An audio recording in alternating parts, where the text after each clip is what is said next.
Hello guys, I welcome you all for today session. आज basic proportionality theorem का derivation proof देखेंगे। ठीक है, बहुत नेसेसरी, क्योंकि सीबीएसई बोर्ड में 5 मार्क तक का वेटेज का क्वेश्चन आता है। मैं दो तरीका एक्सप्लेन करूंगा, 2 मेथड्स। एक इजी वाला बताऊंगा, उसके बाद एक एनसीईआरटी का मेथड जो पॉपुलर है, हर जगह करते हो तुम, बुकिश मेथड जो तुमको पता होगा। मैं वो वाला तरीका भी बताऊंगा। पहले मैं अपना वाला आसान तरीका बता देता हूँ। ए टेस्ट से सिमिलरिटी का कॉन्सेप्ट यूज करके आंसर निकाल सकते हैं, बहुत ईजी है। और एग्जाम में अगर मेंशन नहीं किया कि कंस्ट्रक्शन मेथड से करना है, कोई मेथड से यूज़ करके वही करना है, अगर मेंशन नहीं किया, यू कैन यूज़ मेथड 1 जो मैं बता रहा हूँ। नहीं तो लेकिन इट्स अप टू यू, अगर आपको सेकंड मेथड इजी लगता है वो करो, पहला वाला इजी लगे तो वो करो। ओके, बिकॉज मैथमेटिक्स में कोई लिमिटेशन नहीं कि यही मेथड यही कॉन्सेप्ट से ही तुमको प्रूव करना है। क्योंकि कुछ बच्चे कोई प्रॉब्लम को 4 लाइन में सॉल्व कर लेते हैं, कोई 10 लाइन में कर लेता है, कोई 6 लाइन में कर लेता है। Answer is important at the end of the day. भले कॉन्सेप्ट तुम्हारा अगर लॉजिकली प्रैक्टिकली करेक्ट है और आंसर राइट आ रहा है तो तुम्हें फुल मार्क्स मिलना चाहिए। ओके, चलो अभी बीपीडी थ्योरम क्या बोलता है?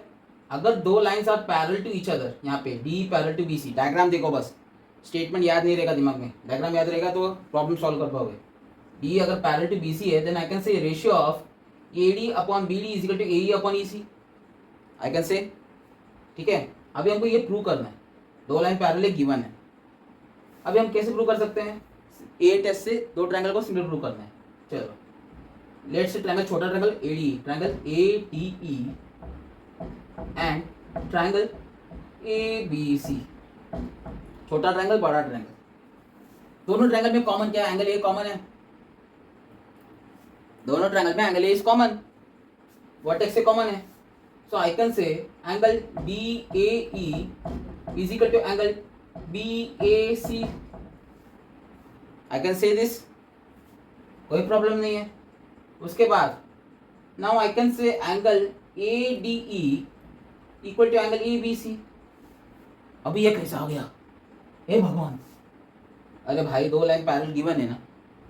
What is given in the question? Given क्या है? DE पैरेलल टू BC, जो गिवन है ऑलरेडी। दो लाइंस पैरेलल है तो फिर करस्पॉन्डिंग एंगल के हिसाब से वो इक्वल हो गया। अरे देख, दो लाइंस अगर पैरेलल है, ठीक है, और मैंने एक लाइन पास किया, तो मैं एंगल से एंगल 1 है या एंगल 3 है, तो angle 1 is equal to angle 3 होता है। करस्पॉन्डिंग एंगल्स पढ़ाई क्या रहेगा, 8 स्टैंडर्ड से पढ़ रहे हो। ठीक है, एंगल क्या फिर क्या हुआ अभी? Angle ADE is equal to angle ABC। इसका रीजन क्या हुआ? ये तो कॉमन है, पहले का रीजन क्या है? कॉमन। दूसरे का रीजन क्या है? Corresponding angle. Corresponding angle exam में रीजन लिखना जरूरी है, तभी फुल मार्क्स मिलेगा। ब्रैकेट छोटा हो गया लिखना, करस्पॉन्डिंग एंगल। ठीक है, तो I can say triangle ADE similar to triangle ABC by A test. Angle test के हिसाब से मैं बोल सकता हूँ दो triangle are similar to each other, बराबर। अभी दो ट्रायंगल सिमिलर है तो रेशियो का नामकरण कैसे करेंगे? पहले नामकरण के बहुत जरूरी है। उल्टा उल्टा हो गया वो भी कैरेक्टर का तो रॉन्ग हो जाएगा। अभी एंगल ए दोनों में सेम है, ठीक है, और एंगल B और एंगल D दोनों का सेम है, तो फिर थर्ड एंगल तो ऑब्वियसली इक्वल होगा। ए और C तो बचा हुआ वही है। ठीक है, इस तरह से नामकरण चेक करना पड़ता है। नाउ आई कैन से AD अपॉन AB, चलो ठीक है, ई को हटा दे भी, AD upon AB is equal to D upon BC, चलो DE upon BC is equal to AE upon AC। अभी पूरा बाकी जरूरत नहीं है, जो सिमिलरिटी का कॉन्सेप्ट यूज करके निकालना था हमने निकाल दिया। अब देखो क्या प्रूव करना है? AD upon BD is equal to AE upon EC। AD है, AB है, और AE और EC इधर है, तो बीच वाले को गोली मार, तो सिर्फ ये दोनों यूज करना है। AD upon AB is equal to AE upon EC। Okay, अभी क्या करने वाले हम? रेसिप्रोकल करेंगे। रेसिप्रोकल हम बोथ साइड्स, यानी इन्वर्टेंडो करने वाले हैं। Okay, invertendo. अभी प्रोपोर्शन का प्रॉपर्टी में बता कैसे बताओ, चलो नंबर से एग्जांपल लेता हूँ, इन्वर्टेंडो समझाना है तो 1/2 या 2/4 दोनों सेम है कि अलग है? 1/2 0.5 होता है, 2/4 भी आधा हो गया, आधा क्या होगा 0.5 हो गया। ओके, अब इसका इन्वर्टेंडो क्या हुआ, रेसिप्रोकल कर 2/1 लेफ्ट साइड में राइट साइड में भी 4/2 वैल्यू सेम ही, लेफ्ट हैंड साइड में जो है राइट हैंड साइड में वही सेम हो गया, वही कॉन्सेप्ट यूज करना है। अभी क्या लिखने का, applying invertendo I can say AB upon AD is equal to AC upon AE. ठीक है, now subtract -1 on both sides। देखो -1 on both sides है, जिनको डिविडेंडो को कॉन्सेप्ट पता है वो डायरेक्टली डिविडेंडो यूज कर सकते हैं, या फिर सबट्रैक्ट -1 on both sides। ठीक है, तो AB upon AD -1 is equal to AC upon AE -1। LCM लगा तो क्या हुआ, AB minus AD upon AD,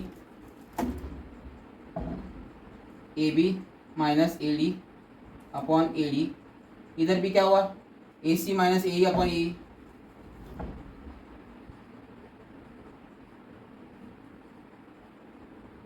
okay, इतना तक आ गया, समझ में आया क्या क्या किया हमने? चलो ठीक है, अभी पूरा AB है, पूरा AB में से मैंने AD को हटा दिया, बचा क्या हुआ, BD बचा। Second side BD upon AD, मेरी शक्ल पे ध्यान मत दो, बोर्ड पे ध्यान दो। AC पूरा है, AC में से मैंने AE हटा दिया तो बचा क्या हुआ, EC बच गया, तो EC अपॉन AE। ठीक है, इतना पूरा हो गया। जगह चाहिए बाबा मुझे, बोर्ड बड़ा होगा तो अच्छा है। अभी वापस इन्वर्टेंडो अप्लाई करेंगे, बाय अप्लाइंग इन्वर्टेंडो, या फिर इन्वर्टेंडो, या रेसिप्रोकल करना दोनों साइड में। अभी AD ऊपर हो गया, AD upon BD is equal to AE upon EC, AD upon BD is equal to AE upon EC। बहुत सिंपल तरीका है, यहाँ पे कंस्ट्रक्शन करने की जरूरत नहीं थी, बस हमने छोटा वाला ट्रायंगल बड़ा वाला ट्रायंगल का हमने सिमिलर प्रूव किया, साइड के रेशियो निकाले और वही उसमें थोड़ा सा इन्वर्टेंडो किया पहले, फिर बाद में कंपोनेंटो या डिविडेंडो, तुमको जो लगे अच्छा करना वो करो।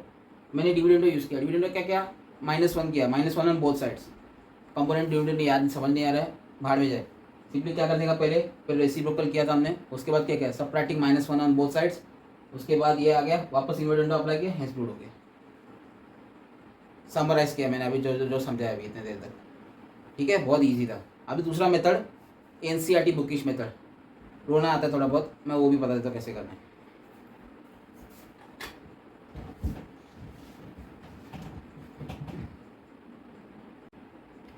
चलो, बोर्ड विजिबल है, कंस्ट्रक्शन मेथड समझाता हूँ, ऑलरेडी ड्रॉ करके रखा है टाइम बचाने के लिए। एग्जाम में पहले कुछ फ्यू पॉइंट्स लिखने पड़ेंगे, क्या लिखने पड़ेंगे मैं बता देता हूँ, पहले कुछ कंस्ट्रक्शन लिखना है। कंस्ट्रक्शन क्या क्या है, DG परपेंडिकुलर टू AE, या फिर अगर AE से परपेंडिकुलर तो मतलब AC से भी परपेंडिकुलर हो गया, okay, and EF perpendicular to, EF जो है वो परपेंडिकुलर टू AD है, अगर AD से परपेंडिकुलर तो मतलब AB से भी परपेंडिकुलर है, ओके। और हमने ज्वाइन क्या किया, EC और EB को ज्वाइन किया। ये डायग्राम याद रहना चाहिए बाबा, कोई ऑप्शन नहीं, अगर कंस्ट्रक्शन मेथड से करना ही है तुमको, टीचर ने अगर बोल के रखा है कंस्ट्रक्शन मेथड से करोगे तभी मार्क्स मिलेगा, तो ये मेथड के लिए तो आपको डायग्राम याद रखना पड़ेगा, इसका कोई जुगाड़ नहीं है। ओके, गिवन क्या था, वही same, D parallel to BC है, हमको प्रूव करना है AD upon BD is equal to AE upon EC, area का कॉन्सेप्ट यूज करना है। कंस्ट्रक्शन क्या क्या करना है पता चल गया ना, ओके। अभी एरिया ऑफ ट्रायंगल क्या होता है, half into base into height. अभी ये छोटा ट्रायंगल है, एरिया ऑफ ट्रायंगल AD निकालते हैं, सिर्फ एरिया ऑफ ट्रायंगल ADE। ठंडे दिमाग से शांति से सुन, कुछ नहीं समझ रहा है सर के ऊपर है, तुरंत नहीं समझ में आएगा, थोड़ा ध्यान से सुन, एक बार सुन ले, समझ में आया तो दूसरी बार सुन ले, दिमाग में आ जाएगा, दूसरी बार भी नहीं समझ में, लिखते रहे, साथ में लिखेगा तो आ जाएगा दिमाग में, पहले सुनना जरूरी है। Area of triangle ADE, area of triangle क्या होता है, half into base into height, half. अभी इसमें हाइट डी जी ले सकता हूँ क्या, yes I can take height D G, and base क्या हुआ फिर ए ई। अरे भैया रुक, ए डी ई जूम करके बता रहा हूँ तुमको। मैंने अगर डी जी को हाइट ले लिया डी जी, तो बेस क्या हुआ ए ई हो गया, ठीक है। जूम करके बताना पड़ रहा है तुम लोगों को, ऑब्जर्वेशन करके तुमको तुरंत क्लिक होना चाहिए।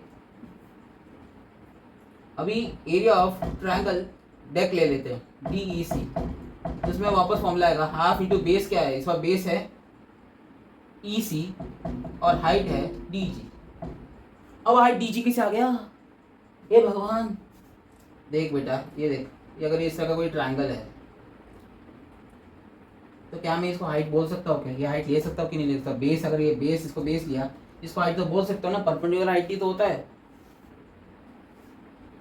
अभी जूम करके बताओ इसको, जूम करके दिखा देता हूँ।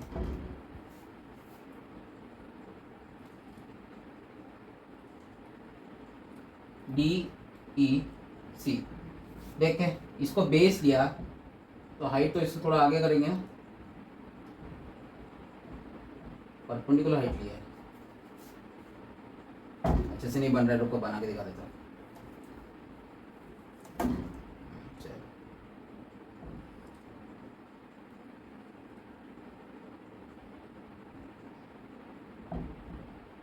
परपेंडिकुलर हाइट लिया है टी जी,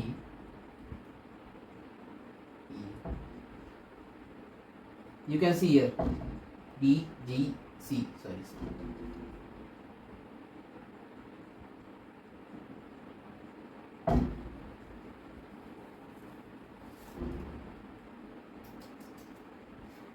चलो अभी इसका रेशियो निकालते हैं। Area of triangle A D E upon area of triangle deck, दोनों में डी जी कॉमन है, हाफ भी कॉमन है, कट जाएंगे तो बच्चा क्या हुआ, ये ई upon E C.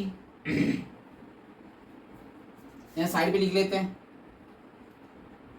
Area of triangle A D E upon area of triangle take is equal to A E upon E सी।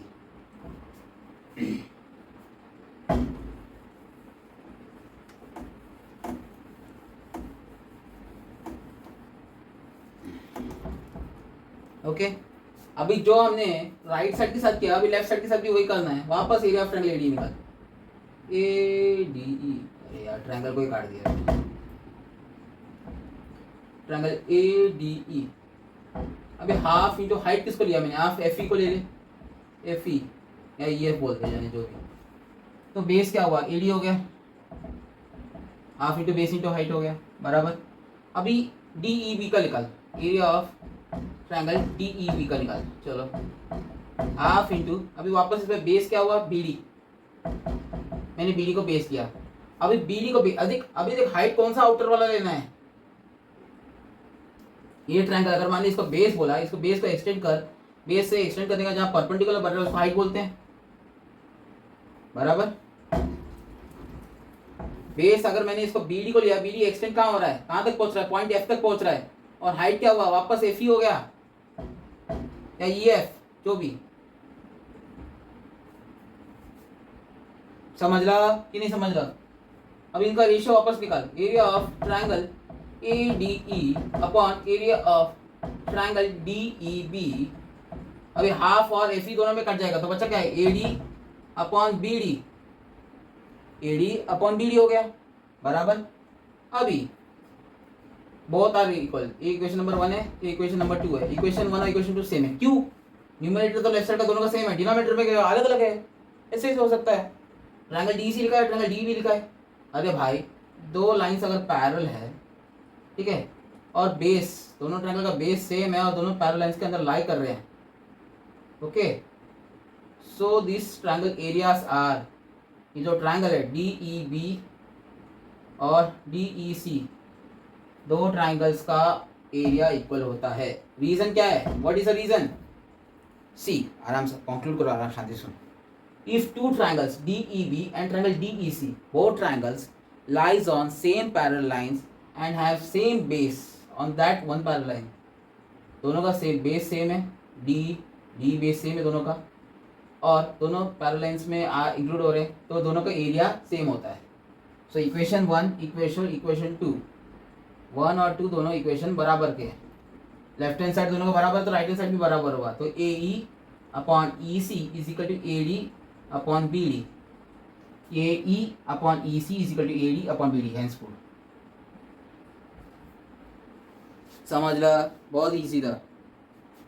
हमने क्या किया, पहले ट्रायंगल ए डी का एरिया निकाला, उसमें कौन सा का हाइट लिया. पहले मैंने डी जी का हाइट लिया, डी जी हाइट लिया और बेस लिया ए को. ओके.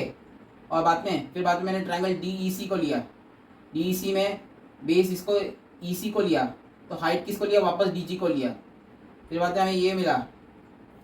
ठीक है. वही सिमिलरली अब लेफ्ट साइड में क्या, अभी लेफ्ट साइड में अभी हाइट किसको लिया, मैंने ई एफ को लिया, ई एफ का हाइट लिया ट्रायंगल ए डी में. ई एफ का हाइट लिया तो बेस क्या हुआ, ए डी. चलो ठीक है. अभी उसके बाद ट्रायंगल डी ई बी को देखा, ट्रायंगल डी ई बी, ये वाला ट्रायंगल. ठीक है. अभी ट्रायंगल डी ई बी में हमने क्या किया, बेस किसको लिया, बी डी को लिया, तो हाइट किसको लिया, वापस एफ ई को लिया. फिर उसका रेशियो वापस निकला हमें ये A D upon B D. ठीक है. और हमको पता है दो पैरेलल लाइंस में दो ट्रायंगल आ रहा है और दोनों का बेस सेम है, डी. ठीक है. तो ये वाला ट्रायंगल और ये वाला ट्रायंगल का एरिया दोनों सेम हो गया. तो लेफ्ट हैंड साइड दोनों का सेम है, तो राइट हैंड साइड भी दोनों का सेम हो गया. तो इट इज हेंस रूल. थोड़ा लेंथी है, आई कैन अंडरस्टैंड. स्टार्टिंग का थोड़ा बहुत याद रखना पड़ेगा, तभी आगे सॉल्व हो सकता है. क्या याद करना है, सिर्फ कंस्ट्रक्शन याद करना है. डायग्राम याद हो गया तो आराम से कर सकते हैं. अभी कॉन्वर्स बहुत ईजी है, फटाक से बता दे दो कॉन्वर्स का क्या है.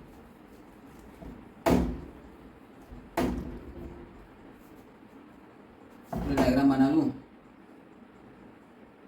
ए B C D E F. हमें कंस्ट्रक्शन क्या करना है, इसमें सिर्फ एक ही कंस्ट्रक्शन है. कंस्ट्रक्शन क्या है, T F parallel to B C है, base B C, D F parallel to base B C. इस तरह से कंस्ट्रक्शन करना है बस.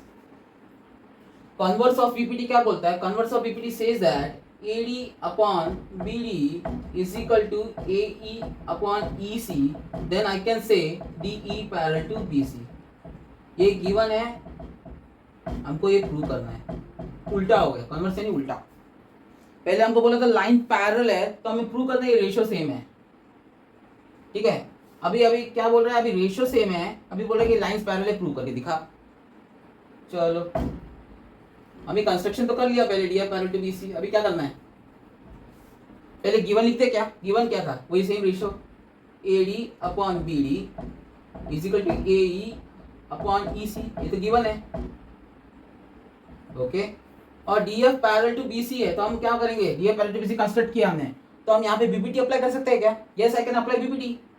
सो I can say A D upon B D is equal to A F upon F सी.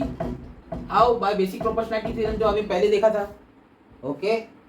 अभी ये equation number 1 है जो गिवन है, ये इक्वेशन नंबर 2 हमने जो डिराइव किया बाय कंस्ट्रक्शन. अभी ये दोनों को इक्वल प्रूव करना है. लेफ्ट हैंड साइड दोनों का सेम है, तो राइट हैंड साइड दोनों का सेम हो गया. I can say AE upon EC is equal to AF upon FC. Left hand side दोनों का सेम है, तो राइट हैंड साइड भी ऑब्वियसली दोनों का सेम हो गया. अभी क्या कर सकते हैं, now add 1 + 1 on both sides. दोनों साइड पे +1 ऐड करो, या फिर सिंपली बोलो तो मैं कंपोनेंट अप्लाई करो. प्रोपोर्शन का प्रॉपर्टी होता है, क्या बोलते हैं प्रोपोर्शन की प्रॉपर्टी. लेट से 1/2 और 2/4 दोनों तो सेम है, दोनों का रेशियो का वैल्यू सेम है, तो आई कैन से 1/2 एंड 2/4 इन प्रोपोर्शन, मतलब आई कैन से दोनों इक्वल है. ठीक है. अभी कंपोनेंट क्या बोलता है, न्यूमेरेटर पे डिनोमिनेटर ऐड करो. 1 + 2 upon 2 is equal to 2 + 4 upon 4. तो 1 + 4 क्या होता है, 3/2. ये क्या है, 6/4. दोनों सेम है. ठीक है. सिंपली कुछ नहीं किया, डायरेक्ट +1 ऑन बोथ साइड्स किया है. इस तरह से भी तुम कंक्लूड कर सकते हो. या जिनको कंपोनेंट और डिविडेंड पता है वो डायरेक्टली लिख सकते हो कंपोनेंट. मैं लिखता हूँ plus adding +1 on both sides. ठीक है. तो I can write AE upon EC + 1 is equal to AF upon FC + 1.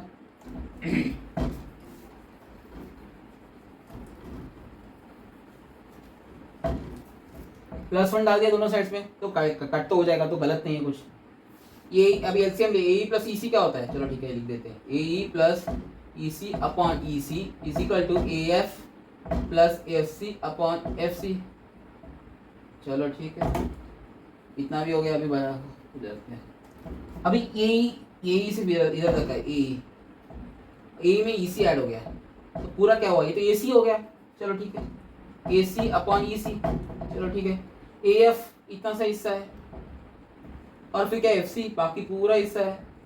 दोनों को ऐड किया तो क्या बचा, ए सी हो गया इधर वापस, तो ए सी अपॉन एफ सी। अरे वाह, न्यूमिनेटर दोनों का सेम है, काटो काटो तो क्या बचा, F C equal to E C है।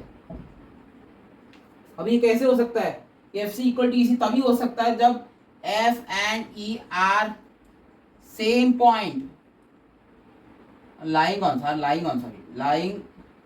on same point। F C equal to E C तभी हो सकता है जब दोनों सेम पॉइंट में हो सके, ठीक है।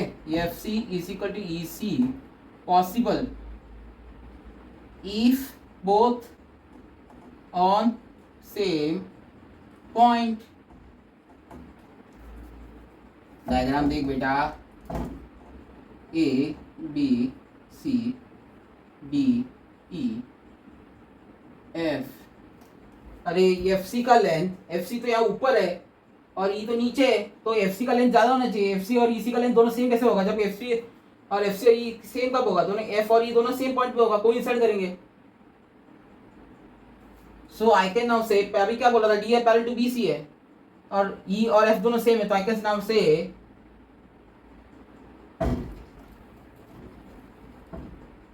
DE parallel to PC। समझ ला, बहुत इजी है, बस एक ही कंस्ट्रक्शन करना था, एक DF लाइन बनाना था जो पैरेलल टू बेस BC। उसके बाद गिवन जो है वो लिखने का, और बाद में जो हमने PPT से बोल सकते हैं वो भी लिखने का, वो स्टेटमेंट, और दोनों को कंपेयर कर, उसके बाद add +1 on both sides, answer मिल जाएगा। या यू कैन सिंपली से आई अप्लाइड कंपोनेंट हो।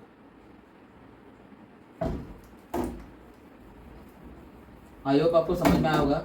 एक्चुअली मेरे को सेशन लेने का मन नहीं कर रहा था, बिकॉज ऑल कॉन्सेप्ट तो मैंने कवर ही कर दिए। देखो स्टेट बोर्ड का भी कोई बच्चा रहेगा जिनका मैथ्स का पेपर आने वाला है, या फिर मेजोरिटी का तो हो गया रहेगा अब तक, बट जिनका आने वाला है, या फिर कोई 9th स्टैंडर्ड से अभी 10th में आया, कोई प्रिपेयर कर रहा है और मेरे चैनल को देख रहा है, अगर ICSE CBSE लिखा है तो don't skip the content, please check the syllabus देख। अगर वो सिलेबस मेरे कंटेंट से या फिर कोई एजुकेटर जो टॉपिक पढ़ा रहा है, टॉपिक मैच कर रहा है, वॉच दी कंटेंट, कॉन्सेप्ट कोई फ़र्क नहीं होगा, बस क्वेश्चन का लेवल ऊपर नीचे हो सकता है। अभी क्या है, स्टेट बोर्ड भी CBSE से कॉम्पीट कर रहा है, दोनों का लेवल में कोई फ़र्क नहीं इतना। ICSE को डिफ़िकल्ट बोला, हाइप बना के, ICSE में क्या सिलेबस ज़्यादा है, डिफ़िकल्टी लेवल ज़्यादा नहीं है। समझ में आया? कुछ स्टेट बोर्ड में तो क्या ICSE से भी ज़्यादा सिलेबस रहता है, ठीक है। सो डोंट थिंक दैट हमारा बोर्ड का कोई कंटेंट नहीं है यूट्यूब में। हम कहाँ से डाउट पूछे, फुकड़ का कुछ नहीं मिल नहीं रहा है, फुकड़ का भी नहीं है, इंटरनेट का पैसा भर रहे हो, फ्री में कुछ मिलेगा नहीं, ऐसे सोचने का नहीं कभी। Search for the content, okay. BBT 5 mark का इंपॉर्टेंट क्वेश्चन था। मैंने ये वीडियो क्यों बनाया, क्योंकि अब मैंने पहले भी सिंपली 8 ऐसे कैसे प्रूव करना मैंने ये वीडियो बनाया था। प्रॉब्लम क्या है, ये वाला क्वेश्चन कंस्ट्रक्शन मेथड आने का चांसेस बहुत ज़्यादा है। IMET से आने के चांसेस मतलब क्या, बोर्ड एग्जाम में 5 मार्क का क्वेश्चन आ गया, तुम लोग शॉर्ट में फटाफट बना के दे रहे हो, ऐसा एग्जाम में 5 मार्क देगा कि नॉट श्योर। अगर मेंशन नहीं किया कोई स्टेप तो you can use that AA test का मेथड। गलत नहीं है AA टेस्ट का मेथड, बिकॉज ये सेलना कंसा ICSE बुक का मेथड है, उसमें बुक में ये मेथड दे के रखा है, तो गलत तो हो नहीं सकता। पहली बात, अगर आपको ईजी लगे तो वो मेथड करो, कंस्ट्रक्शन मेथड आपको लगे तो अच्छा ईजी करो, बट अगर एग्जाम में मेंशन किया use only this method only, then go with NCERT method. अगर आपको डाउट आ रहा है कौन सा मेथड करना है, नहीं करना है, कॉन्फिडेंस नहीं है, तो आई रिकमेंड आप टीचर से बात करो, ठीक है। बोलो मैं AA टेस्ट से भी प्रूव कर सकता हूँ मैडम, क्या या सर जो भी, क्या मैं ये मेथड एग्जाम में लिख सकता हूँ कि नहीं लिख सकता। बट अगर तुमने प्रॉपर स्टेप वाइज लिखा तो तुम्हारा मार्क्स कोई काट नहीं सकता। सिर्फ अगर क्वेश्चन में लिखा है प्रूव बेसिक प्रोपोर्शनैलिटी थ्योरम, सिर्फ इतना ही लिखा है, और तुमने AA टेस्ट का कॉन्सेप्ट यूज़ किया by similarity of triangle using AA test, तुम्हारे 5 मार्क में से कोई एक नंबर भी नहीं काट सकता अगर तुमने सारे स्टेप फॉलो किए, सब मेंशन किए। ओके, चलो बाय।